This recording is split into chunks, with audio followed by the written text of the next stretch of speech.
All right, we're back again. Today we're going to talk about human structural design, the nature versus nurture, nurture versus nurture, family structural order. But in a naturalistic layout. So I would like you guys to like, subscribe, leave comments, let me know what you want to add to the video or basically what I'm saying. Now,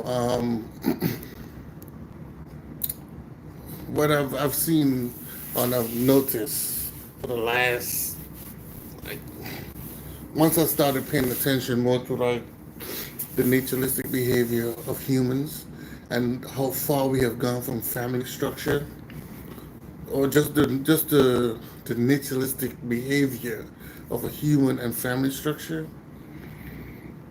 Yes, some of it was played out, some of it was structuralized and designed for the results that we are living today. But even though, I mean, based on the number of people on the planet, I think we all should know by now that there's nurture and there's nature. There's a way how everything on planet have a design for it to function and flow through the nature or to survive on the planet Earth, right? And you have an order way how it's supposed to work, a structured way how it's supposed to work. So, in the human, as humans, we compared to animals, right? We are more intelligent. We have a brain we can use to make some decision, and we can expand those decisions and choices beyond what animals can do. So, animals tend to, since they have a smaller brain capacity and they have a more lesser expansion to what they can do, what they can't do, they, as you know, in nature, they're stuck to one pattern to how they're supposed to survive and how they're supposed to function in the world, on the planet Earth, for them to survive, procreate, all of that good stuff. For humans, it's the same thing, but for some reason, we are not functioning in that same frame. We seem to be leading away from our natural behavior. Now, like I said, there's things that was put in place to do a lot of disruption in that. Greed, money, manipulation, um, for the fun of it, right? To destroy other groups of people, to destroy other races of people, So there's a lot of things that take a role. But what I think we all should know is that nature is one way. You could manipulate it a little bit, you could tweak it a little bit, but it still goes one way. Now, my first question is this: why is there not a consistency on our educational level, right? For humans to understand there's a standard for human nature, right? When we look at all the animals, they stick to it. If there's one animal that fall astray to the norm, that animal is not going to live long, right? It's not going to survive on its own because it's not in its natural instinctual behavior, right? So for humans, it's the same thing. Why do we feel that going away from our natural instinctual behavior is the best way to go? It's going to work.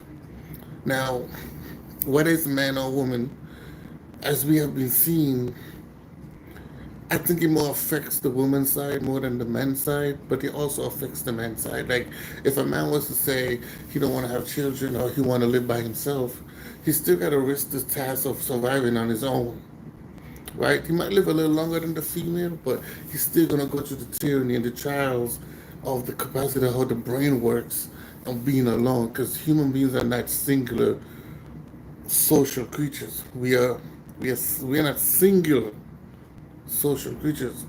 We are social group of people. We tend to work and functional better as a group or in social gathering areas. And not to mention if we do have a whole or more of a social group, a tribe, right? A society, we function a lot better, we survive and live a lot better. But when we try to individualize that, it doesn't work. On the female side, on both sides actually, but speaking on the female side, the mental capacity takes a toll more effectively on the female side. Not to also mention that she's not as strong and big enough like the man is, right? And that based on their emotional capacity, they tend to take chances beyond keeping things in a structured order for some reason. Hey, that's the way it works. I'm not saying they all do it, but it's very common on that side that they make they tend to not follow the pattern, or they tend to take chances way more, and not not to work the way it's supposed to.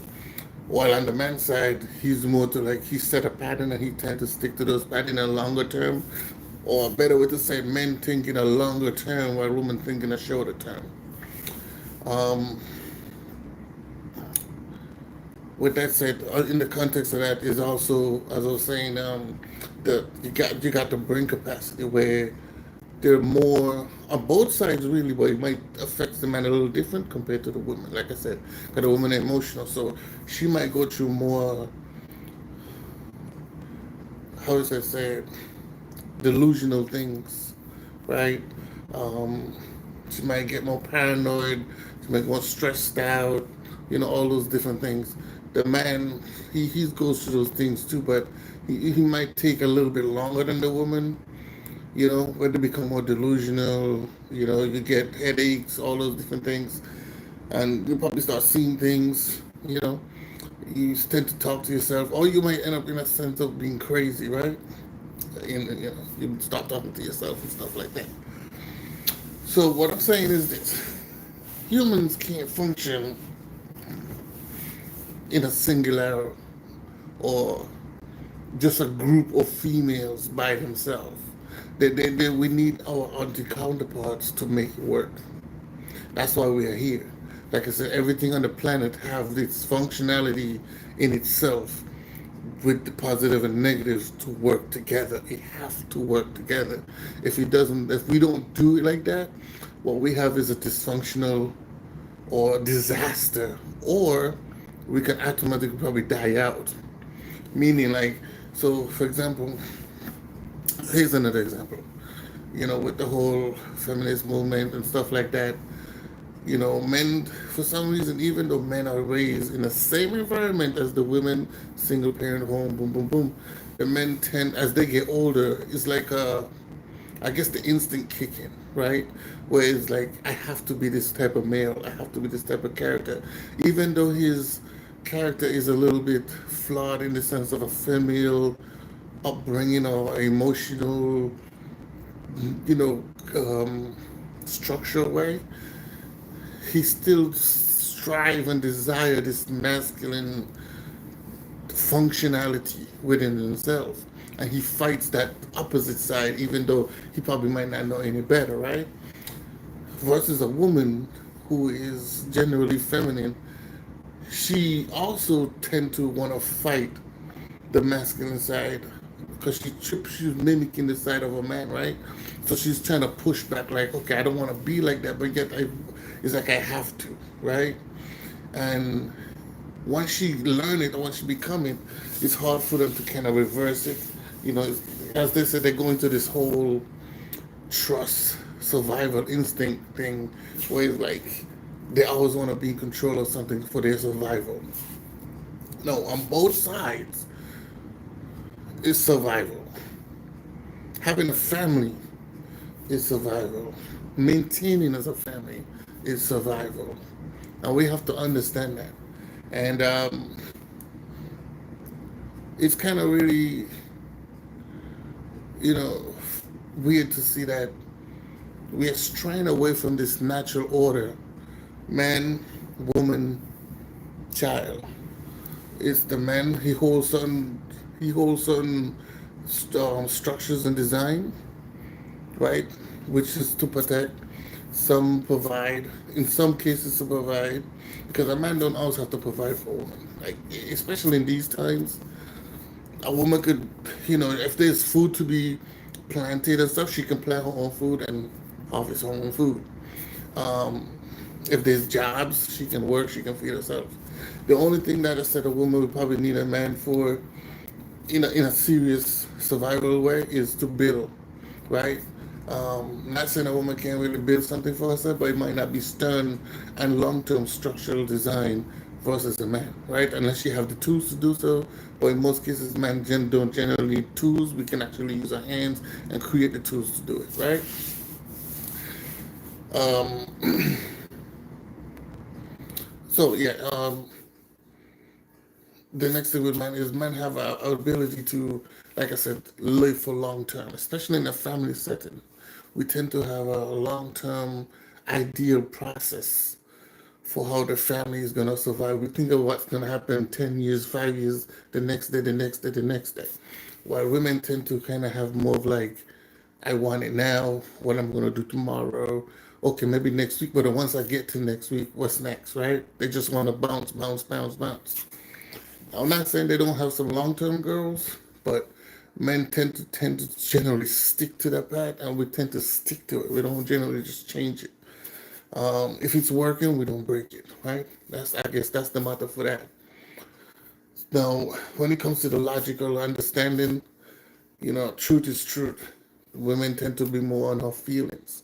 She tend to move based on her feelings, how she feel like doing something. And the way our woman biological body is set up is it can multifunction in different ways and change emotions, mood swings, all these different things.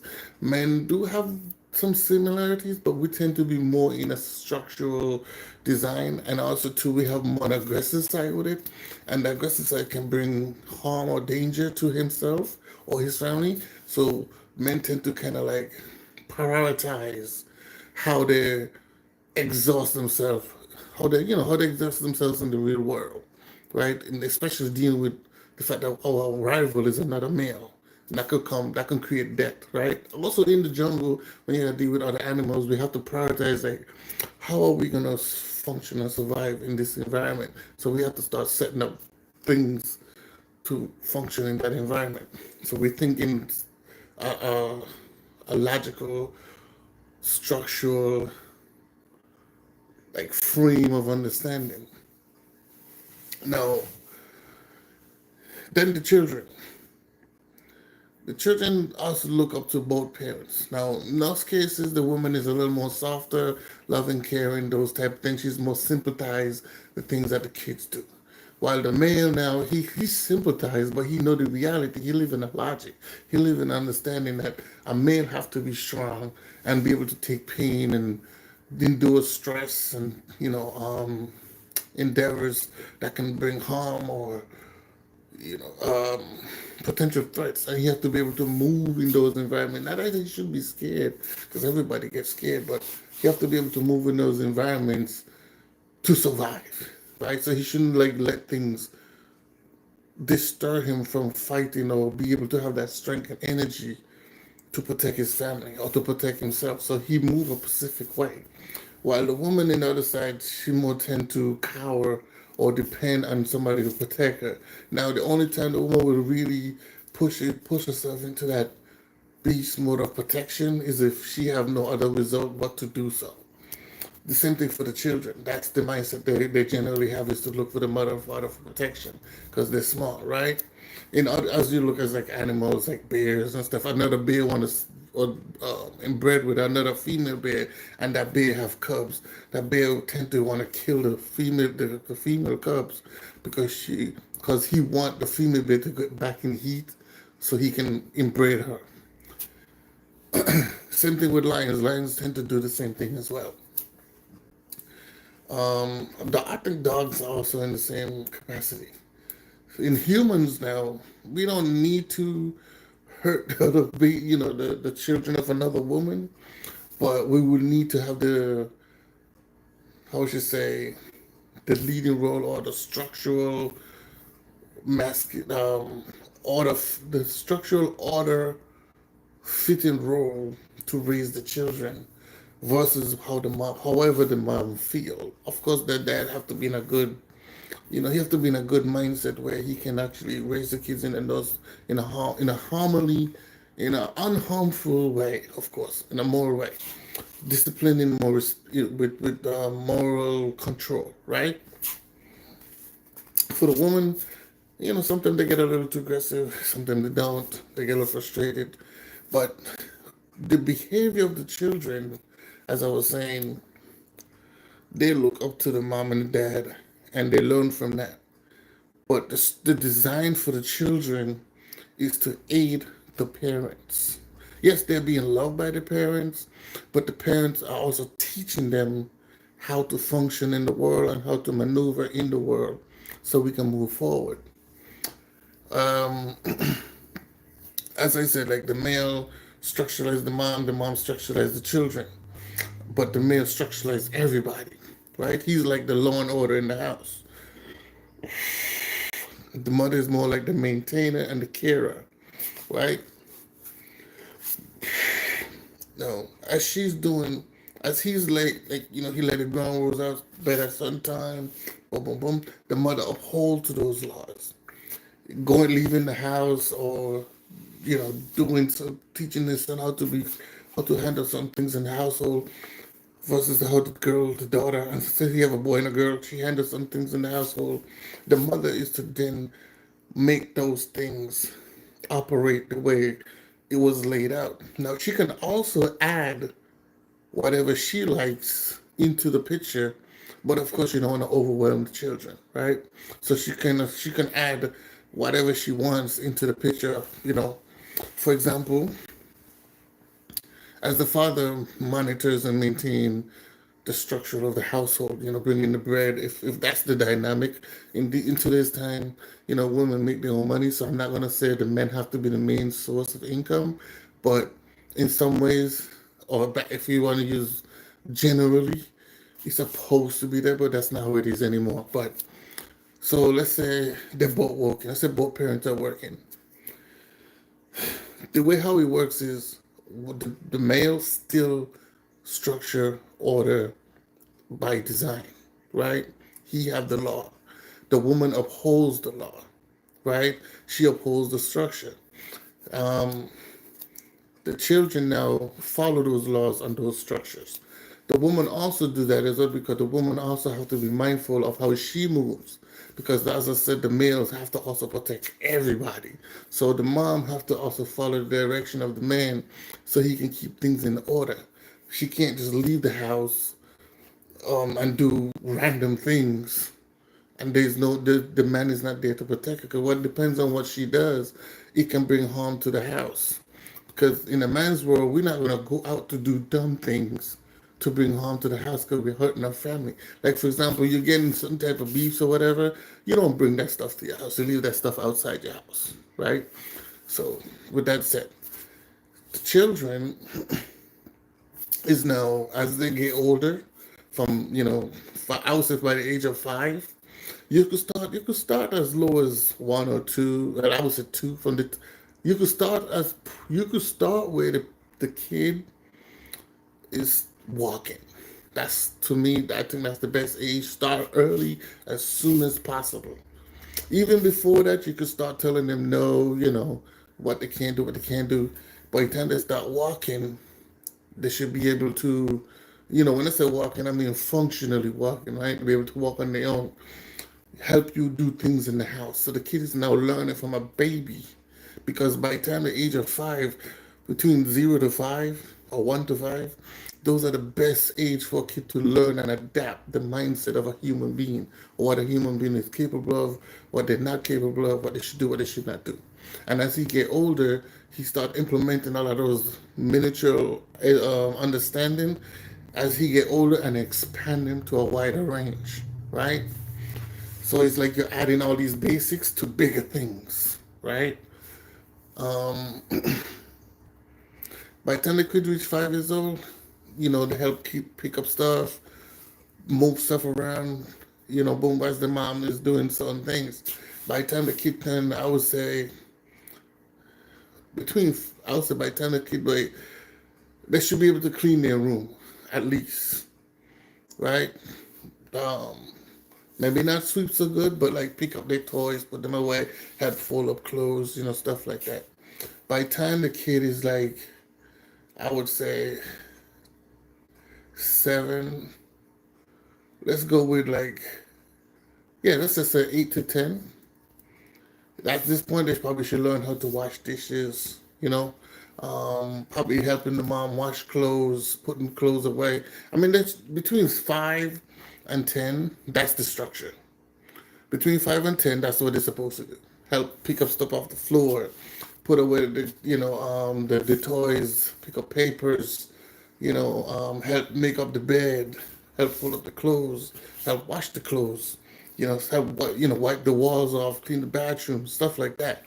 What you're doing when you do these things at a young age, you're structuralizing that child to be decent and a moral human being into society. Teach him how to say thank you, please, you're welcome, these type of things. As he's also going to school and learning these things. By the time they turn 10 to 15, or from there on out, I would say, they should be washing clothes on their own, probably all the clothes. Or you could just be their clothes and their sibling clothes, right? Say it's a brother and a sister. They both can wash well, for me, the way I view it is, of course, my woman will probably wash my clothes. The mom will wash my clothes, but the kids can wash their own clothes, right? Whether it's the male or the female, they can take turns doing it. When it comes to dishes, cleaning the house, stuff like that, they can take turns doing it. Of course, the girl, you know, don't generally have to do some of the labor things that boys do, like, cutting grass or probably putting things together in the household. But I will not limit it because, women should be able to do anything they want to do. But of course, they're not going to do it as good and as fluently as a man. But of course, they can learn the knowledge and understanding of it. So I'm not limiting what a woman can do or what she should do. But if she chooses, depends on the structure of the household or the timing of how things supposed to be done, or they can take turn and switch. So by the time they turn 18, doing all these chores. Oh, I forgot to say one more thing. In the process between 10 and 18, even by 5, I would say between 5 to 18, right? 5 to 10, the mother's job is going to be a little less.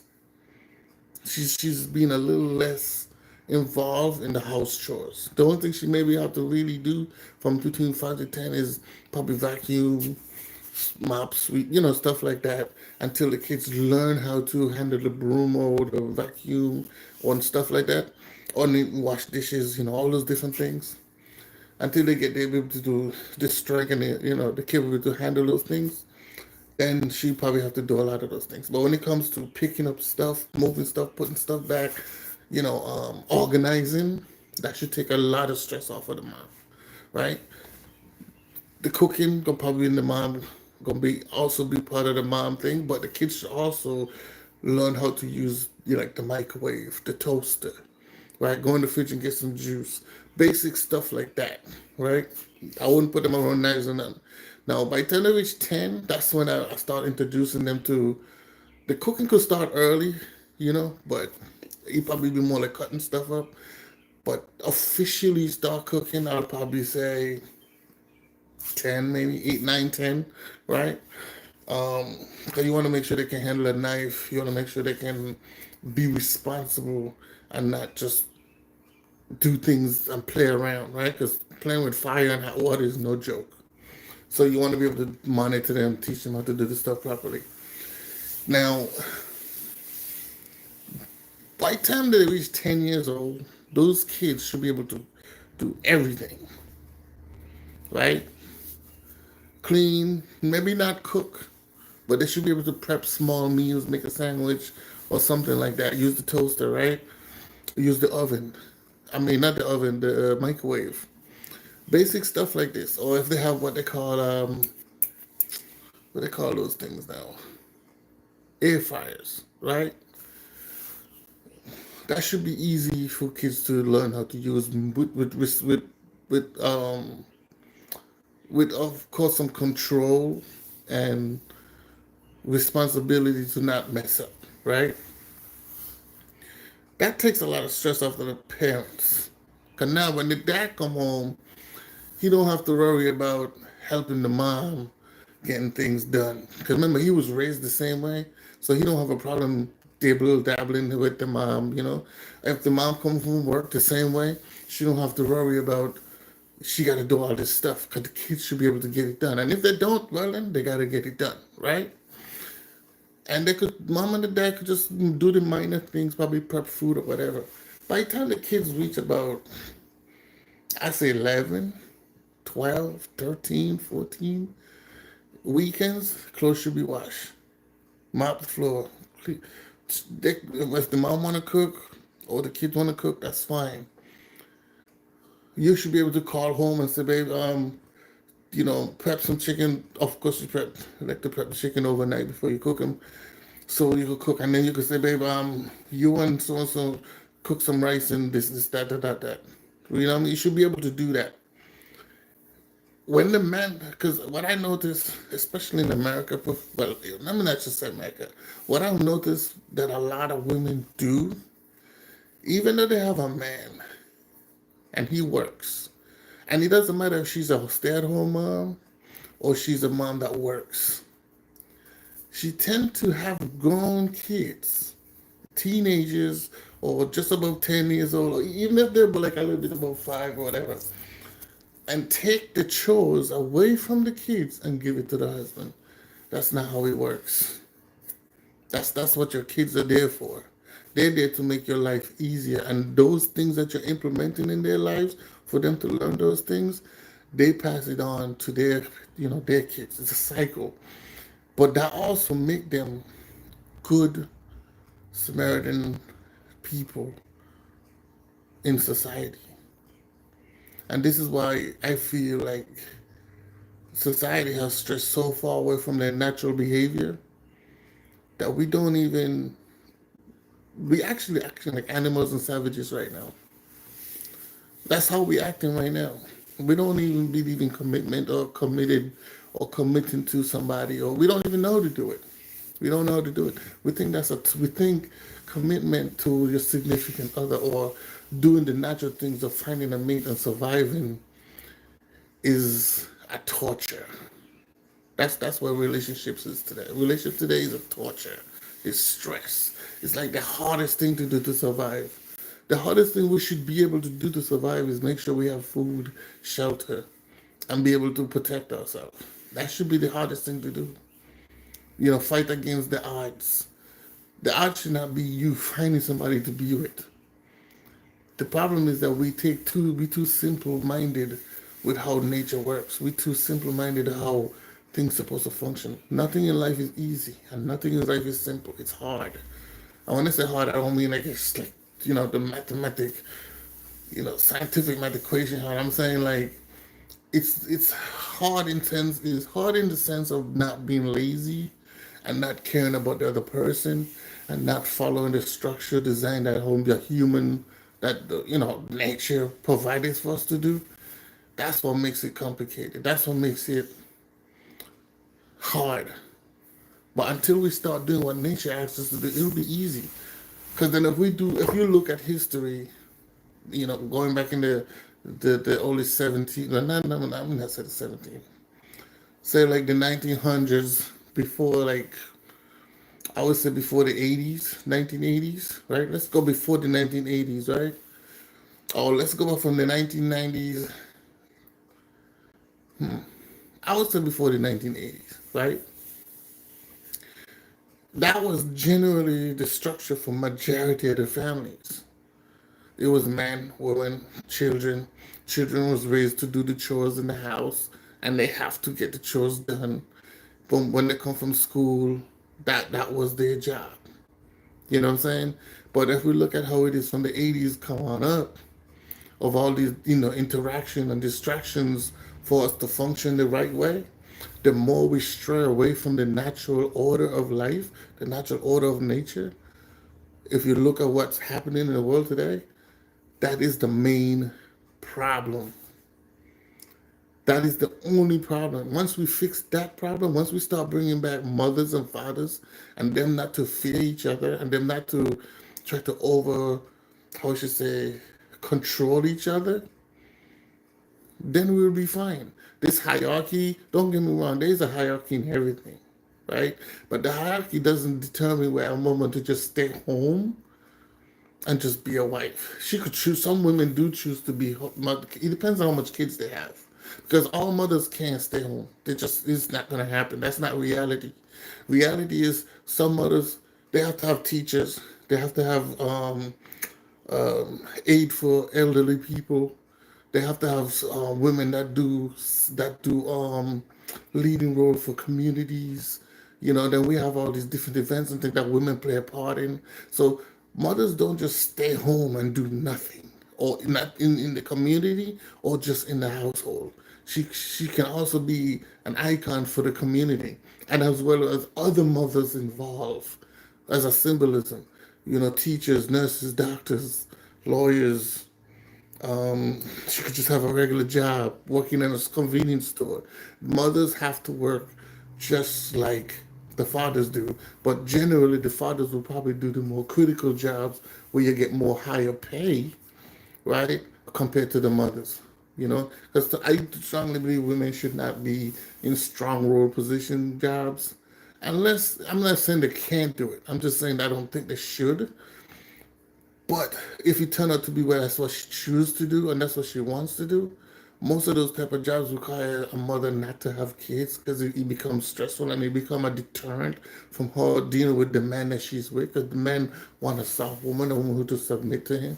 But the purpose for a woman to a man is to always have that submissive and that soft side where him on the opposite of the soft side which is produced by the mass, but the testosterone which creates aggression. She's the soft side, which is the estrogen, is just the feminine, and that's how nature works. They have to have a balance of a good and a bad, a strong and a soft, a hard and you know what I'm saying, a strong and a hard, a soft and a moist, I guess.